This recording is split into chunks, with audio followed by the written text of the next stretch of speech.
Hello my YouTube family, मैं आपका संजय राजपूत। जय श्री राम है। तो आज एक न्यू वीडियो लेके आया हूँ। तड़ाकू पड़ाकू बहुत अच्छे, सब मिक्स है दोनों ही। तो दोनों के एक साथ लपेटेंगे बहुत अच्छी तरह से, और इतना ज़्यादा लपेटेंगे तो इतना बकचोदी नहीं करता, पर यार सब्सक्राइब जरूर कर लेना और कुछ नहीं।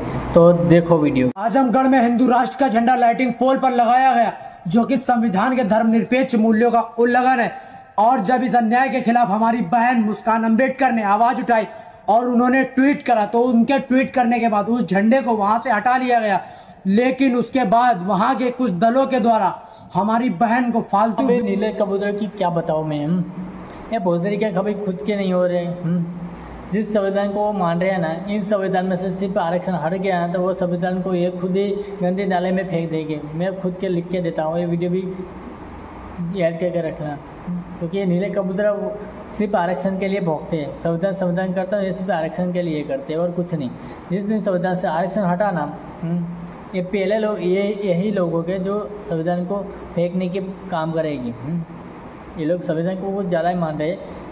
हम तो मान रहे भाई, हम तो राजपूत और ब्राह्मण कभी नहीं इनका ये करते हैं। हम तो मानते हैं भाई, क्योंकि हमने हमारे पूर्वजों ने कभी इनके वो कुछ नहीं इनका बहिष्कार किया। हम तो आज भी मानते, आगे भी मानेंगे और मानते रहेंगे।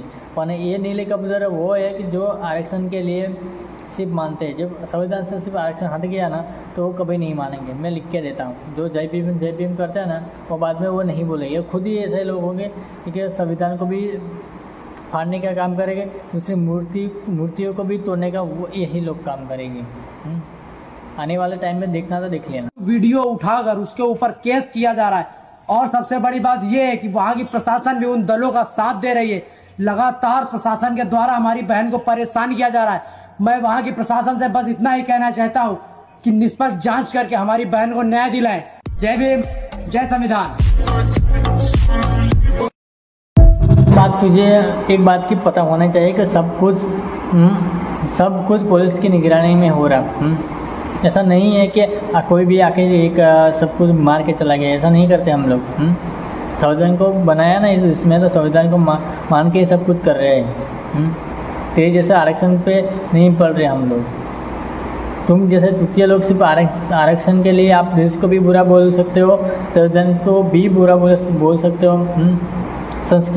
संस्कृति को भी आप, हमारे भारत देश की संस्कृति को भी आप गलत बोल सकते हो आरक्षण के लिए। जो आपको 1% भी नहीं मिला ना, तो भी क्योंकि आपको तो हक, सब कुछ में हक ही चाहिए। खाने में हक चाहिए, घर बनाने में हक चाहिए, जॉब में हक चाहिए। बाद में बोलेंगे हम तो बेरोजगार है, भोसड़ी के काम धंधा कर ले अच्छी तरह से। हर बाद में यही लोग सोशल मीडिया भोगते रहते कि हम बेरोजगार हैं। पहले से आप लोगों का काम ही चुतिया जैसा है, बाद में बेरोजगार ही हो गए ना आप लोग। अरे वही दोस्त आपको गवर्नमेंट को पे दोस्त दे दोगे। चुतियों कभी, मैं तो इन लोगों को पहला मुझे कोई नफरत नहीं, अब इतनी सारी नफरत होती कि माता चौधरी को। कहीं आप लोग ऐसी जगह पर हो के आप ऐसा वीडियो बना रहे हो। एक बार हमारी जगह पे ऐसे एक भी लोग होता ना, अब तक तो का सुधर चुका होता वो हमारे हाथों से।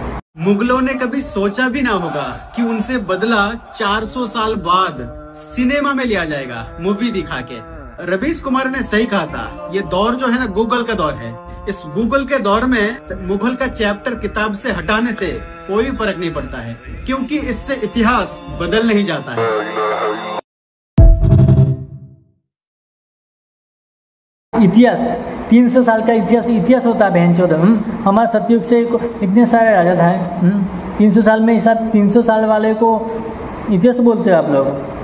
300 साल में हमारी 10 पीढ़ी आ जाती है इसमें। तो हमारी 10 पीढ़ी आ जाती होगी। 10 में ज़्यादा बोल दी, 10 तो 7वीं पीढ़ी भी हमारे 300 साल में आ जाती होगी शायद। 300 साल का कोई इतिहास नहीं होता। अरे ये सबको लोग अभी जो पढ़ा रहे हैं ना मुगलों का इतिहास, तो वही लोग हैं जो बहन चौदह कांग्रेस वाले लोग, वही लोगों को गलत पढ़ा रहे हैं। पहले तो ये बताओ मुझे, महाराणा प्रताप के सामने अकबर कभी आया ही नहीं था। मान सिंह को भेजा था सेनापति बना के। वो खुद क्यों नहीं आया? क्योंकि उसे पता था कि मैं खुद जाऊंगा तो हमारा भी वही हाल होगा जो बहलोल खान का भी हुआ। वो इसलिए नहीं आया कभी। उसे भी पता था कि राजपूतों के सामने वो नहीं जंग जीती जाती। उसे पता था, इसलिए वो नहीं आया। औरंगजेब भी कभी नहीं शिवाजी महाराज के सामने कभी नहीं आया। राजपूतों के सामने दोनों लोग नहीं आए कभी, ना अकबर आया ना औरंगजेब आया, कभी नहीं आया वो लोग। मोहम्मद गोरी को 17 बार मार के छोड़ दिया था पृथ्वीराज सिंह चौहान ने। क्या बात करो, इतिहास, ये इतिहास होता है भाई। घंटा जैसा आपका इतिहास पढ़ा रहे हो हमारे देश में। अच्छा हुआ चैप्टर हट गए, आने वाले टाइम हम भी हटा सकते थे कभी। अच्छा पहले से ये देख लो भाई, गीता से ज्ञान मिला, रामायण से राम, भाग्य से हिंदू धर्म मिला और किस्मत से हिंदुस्तान। तो बोल फिर जय श्री राम।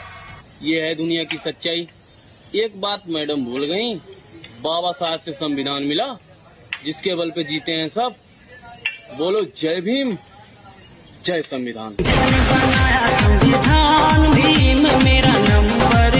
इसलिए कहते हैं आरक्षण से सिर्फ भीख मिल सकती है, जॉब मिल सकती है, पैसे मिल सकते हैं। आरक्षण से इतना सब कुछ मिल सकता है, पर सिर्फ ज्ञान नहीं मिल सकता कभी। कभी नहीं मिल सकता। बोल दिया बहन से, तो खुद पढ़ लिख लिया होता ना तो पता चल जाता तुम लोग को। माता चौधो, सिर्फ आरक्षण से खाना पीना रहने का ही हक मिल सकता है आप लोगों को। आपको हक ही दिया है सिर्फ। इनसे पहले तो आपको अब कुछ बोलूँगा तो बुरा लग जाएगा, इसलिए नहीं बोल रहा मैं। लेकिन इनके पहले तो आप कुछ भी कर लेते थे। आपको जब कोई भी बजा के चला जाता था ना, इसके बाद मुझे एक बात समझ में नहीं आने पहला तो ये लोग बोलते हैं कि आरक्षण से हमें सब कुछ मिलता है। बाबा साहब बिना आरक्षण की इतनी तरक्की की कैसे कर ली गई? सोचने वाली बात नहीं है पहले तो। बाबा साहब के टाइम में तो आरक्षण ही नहीं था, वो इतने सब कुछ आगे निकल गए। आप लोगों को सिर्फ बहन चौधरी आरक्षण मिलता है तो भी आप लोग वही के वही रहते हो। क्यों? क्योंकि आप लोगों को बहन चौधरी को ज्ञान लेना ही नहीं। क्योंकि आप नीच अभी के लिए इतना ही। वीडियो अच्छा लगे तो लाइक कर देना, शेयर कर देना, सब्सक्राइब कर देना। यार क्या आप लोग तो सब्सक्राइब करते नहीं हो, क्यों नहीं करते पता नहीं। ये डायरेक्ट मेरे पहले से पर कर देना चाहिए यार, थोड़ा सा सपोर्ट कर दो ताकि मेरी चैनल एक बार वेरीफाई हो जाए तो मुझे भी थोड़ा अच्छा लगे। तो सब्सक्राइब कर देना। बाय मेरी जान, जय श्री राम।